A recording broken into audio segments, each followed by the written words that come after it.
This is our last section on the application of principles in the epistles. And again, understanding what Paul is getting at and why he's getting at these things to the best that we can really help us in interpreting these passages and applying them to our lives. Now, let's look at chapter 7 of 1 Corinthians.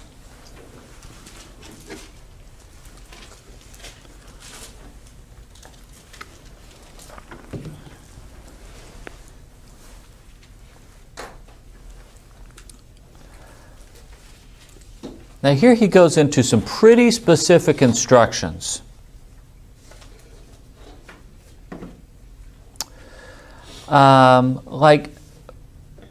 Now concerning 7:1, concerning the matters about which you wrote, it is well for a man not to touch a woman.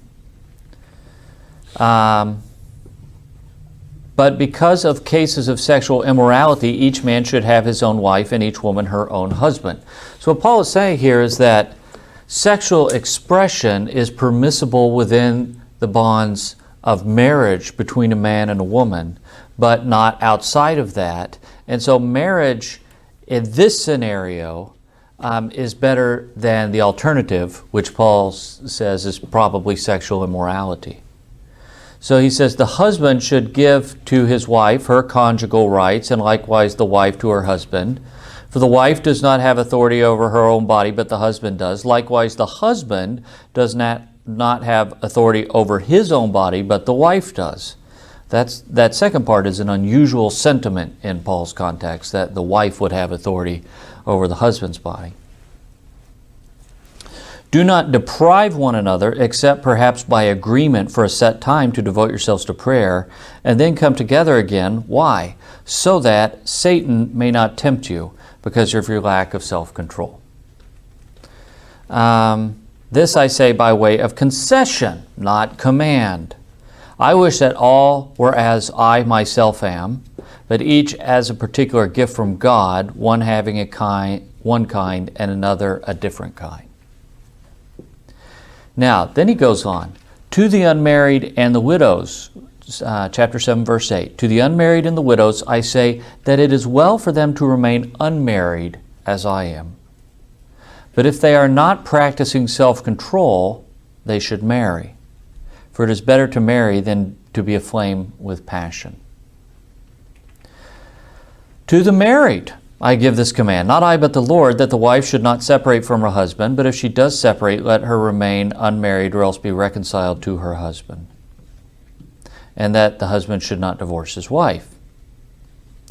Now, moving on to verse 17 in chapter 7, we kind of get to the point, which is, however that may be, let each of you lead the life that the Lord has assigned to which God called you. This is my rule in all the churches. Was anyone at the time of his call already circumcised? Let him not seek to remove the marks of circumcision. I don't even know what that means, actually. Was anyone at the time of his call uncircumcised? Let him not seek circumcision. Circumcision is nothing, and uncircumcision is nothing, but obeying the commandments of God is everything. And here's the point. Let each of you remain in the condition in which you were called. Now we've got to be careful here. He says in the next verse, verse 21, were you a slave when you were called? Do not be concerned about it. Even if you can gain your freedom, make use of your present condition now more than ever. For whoever was called in the Lord as a slave is a freed person belonging to the Lord, just whoever was free when called is a slave of Christ. Verse 24, in whatever condition you were called, brothers and sisters, there remain with God. Now, why would he say something like this?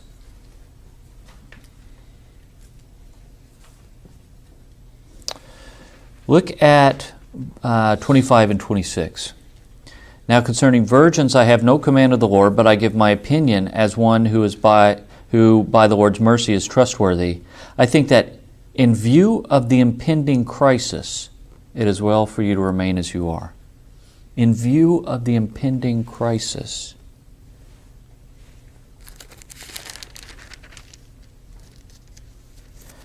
Look at verse 31. For the present form of this world is passing away.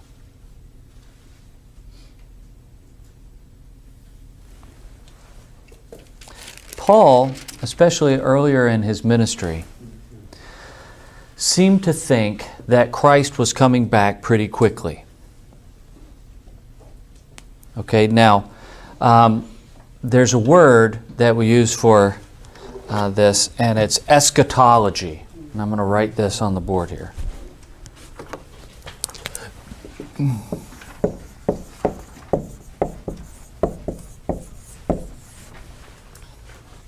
Eschatology.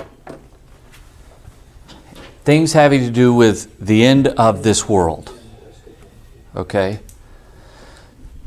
And so Paul thinks that, at least early in his ministry, he thought this was going to happen pretty quickly.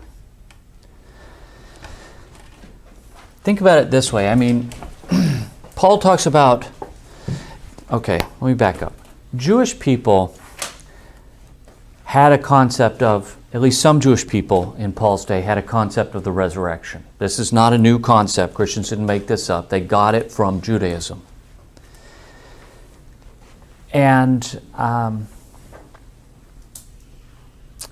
the resurrection in Jewish literature is always a general resurrection.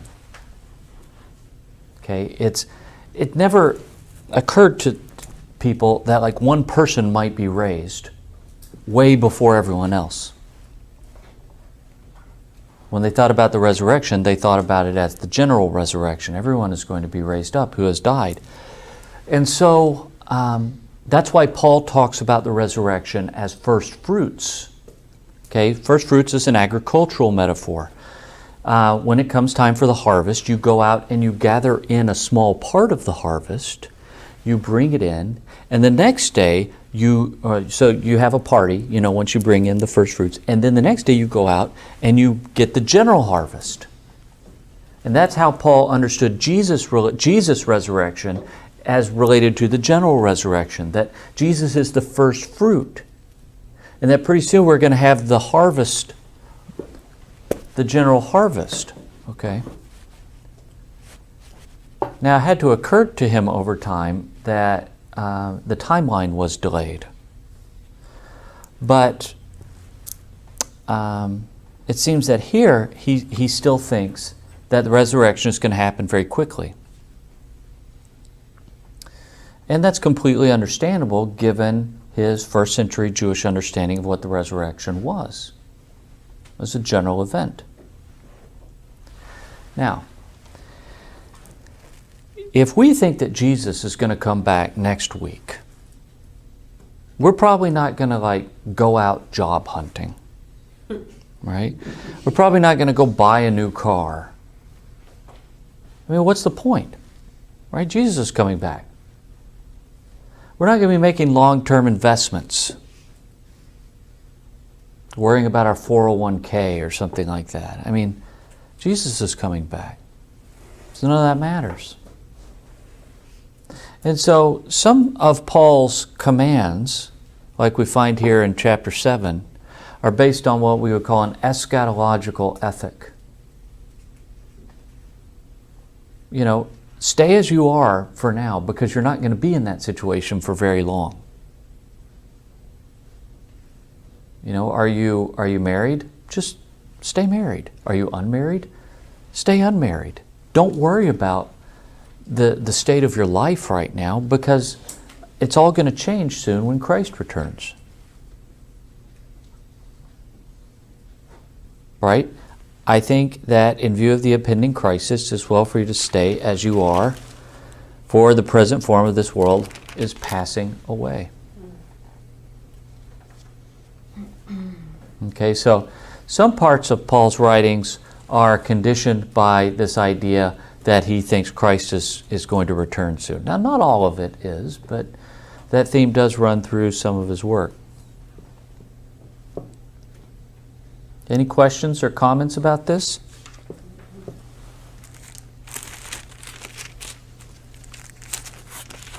See, so that's based on some different principles than the ones we were getting at earlier in chapter 5.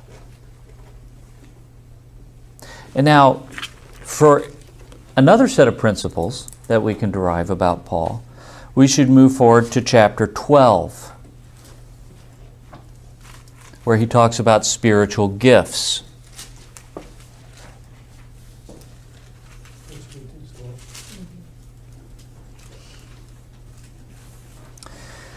Now, in the world that the Corinthians lived in,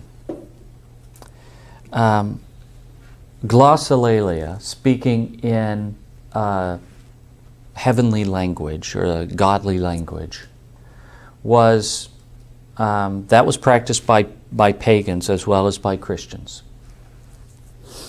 and it was part of the practice.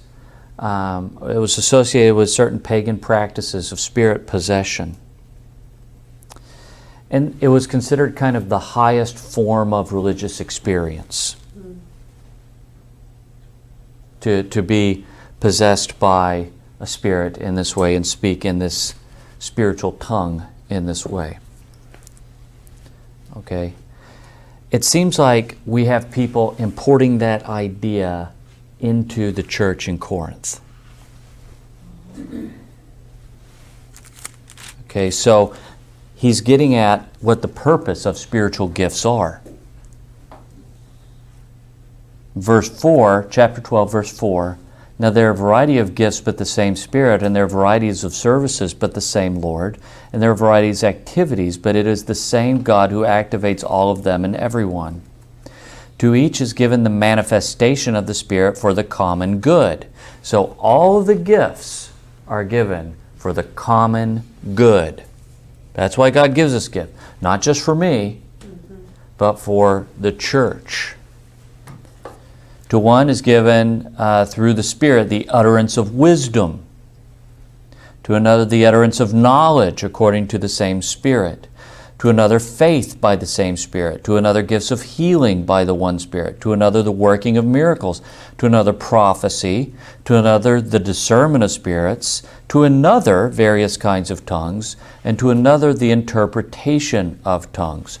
All these are activated by the one and the same Spirit, who allots to each one individually just as the Spirit chooses. So if you don't have a particular gift, that's not a problem. Just live into whatever gift God has given you. Maybe God has given you a gift of wisdom. Then use that for the building of the church. Maybe God has given you a gift of tongues or interpretation of tongues. Use that to build up the church. You know, where there's a tongue, there should be an interpretation. Maybe God has given you a gift of healing. Then use that for the building up of the church. So we should expect all of these kinds of gifts to occur in our communities of faith. Gifts of prophecy, gifts of wisdom, words of knowledge, gifts of healing, discernment of spirits, various kinds of tongues, interpretation of tongues.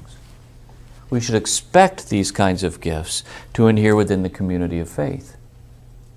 But we should keep in mind what their purpose is. It's not to build me up. It's not so I can say, oh, look at me, I'm a great healer, or I'm a prophet.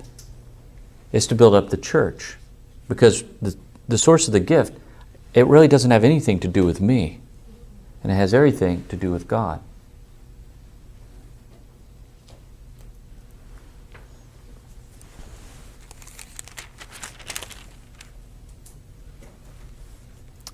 So that's why he gets at, in chapter 13, the gift of love. Okay? Because this is really, although it gets read at weddings a lot, it's really a passage about how people in the church should relate to one another.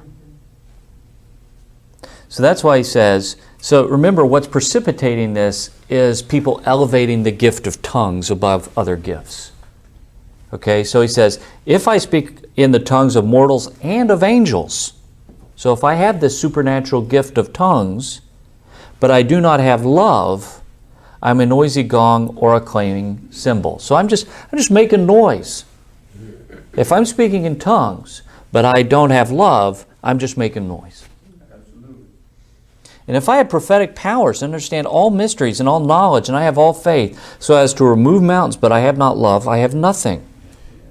If I give away all my possessions, and if I hand over my body, so that I may boast, in other words, for the wrong reason, but do not have love, I gain nothing. Okay, so what does that look like? So love is Paul's community ethic. How should Christians treat each other? How should Jesus followers regard each other? We should be patient. We should be kind. We should not be envious or boastful or arrogant or rude. We should not insist on our own way. We should not be irritable or resentful. We should not rejoice in wrongdoing, but rejoice in truth. Okay, this is how Paul is talking about the community ethic. This is the same thing he's getting at in 2 Corinthians 5 when he says, "Let the same mind be in you that was in Christ Jesus, who, though he had the form of God, did not regard equality with God as something to be exploited, but emptied himself." It's the same set of ideas. So love bears all things, believes all things, hopes all things, endures all things. Now what's he getting at in all of this? That members of the community should be concerned about building up the community of faith, not simply building up themselves. So in Philippians chapter 2, Paul says, the Philippians are fighting with each other, and Paul says, why not allow yourself to be wronged rather than fight with each other? You could think of a lot of reasons in answer to that, but what Paul is saying is, don't put yourself first. Build up the community. Love each other. Be kind to each other.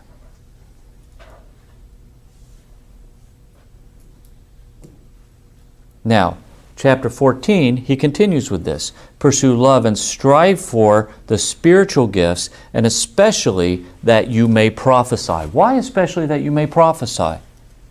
For those who speak in a tongue do not speak to other people, but to God. For nobody understands them, since they are speaking mysteries in the Spirit. Amen. That's right. On the other hand, those who prophesy speak to other people for their upbuilding and encouragement and consolation. Those who speak in a tongue build up themselves, but those who prophesy build up the church. Now, there's nothing really wrong with working for your spiritual edification as long as that doesn't become more important than building up the community. And that's why he says, now I would like all of you to speak in tongues. In other words, this is a great thing. If you can speak to God in this prayer language in this way, that's wonderful. But one who prophesies, but even more, I would like you to prophesy. I'm in 14:5 here. I'd like all of you to speak in tongues, but even more to prophesy. One who prophesies is greater than one who speaks in tongues, unless someone interprets, so that the church may be built up. So tongues can be helpful if you have an interpreter. Mm-hmm. But otherwise, it's edifying for the individual, but it's not edifying for the church. Mm-hmm. What's another one for prophesy? Preach. Preach. What's another word for prophesy? I don't know. Do you? Is there another word for prophesy? Prediction. Well, prophesy, the way we talk about prophecy is we talk about foretelling and forthtelling. Okay? So part of prophecy is speaking about the future that God envisions. But part of prophecy is also speaking God's messages about the way that we live as a correction to the church when the church is going off base. Mm. These days we use the word prophetic all the time. We just throw it around, oh, that was so prophetic. That person was prophetic. Anytime you're criticizing someone else, you're being prophetic. And that's ridiculous because prophecy comes from God. Amen. But it involves not just foretelling, but forthtelling. Speaking God's words of correction to the community when the community has gone off base. Okay? Okay, so he goes on to say in 14:13, therefore one who speaks in a tongue should pray for the power to interpret. For if I pray in a tongue, my spirit prays, but my mind is unproductive. So what he's getting at in all of this, like look at verse 17, for you may give thanks well enough, but the other person is not built up. I thank God that I speak in tongues more than all of you. Nevertheless, in church, I would rather speak 5 words with my mind in order to instruct others than 10,000 words in a tongue. Okay, so there's nothing wrong with speaking in tongues. But it's also, I don't think it's something everyone has to do either, because Paul says that the Spirit allots the gifts as He chooses. And so the Spirit may decide to give you the gift of tongues, or the Spirit may decide not to give you the gift of tongues. And if you get that gift, praise God. But if not, you've gotten some other gift. Every believer has gifts. And so the principle we can get at from this section of 1 Corinthians, all this talk about tongues, what's behind all this? What is the principle that Paul's getting at here? Jim? That it must edify the community. That it must edify the community. That Christians have an obligation to build one another up and to build up the community. Don't just seek selfish kind of spiritual gratification. Seek through your gifts to build up the community. That's what the love passage is about, okay? It's about how Christians should engage one another as a community of faith. Now, most of the time, we don't do a very good job of this. And listen, I have certainly played my roles in that. I'm not pointing a finger at anyone else.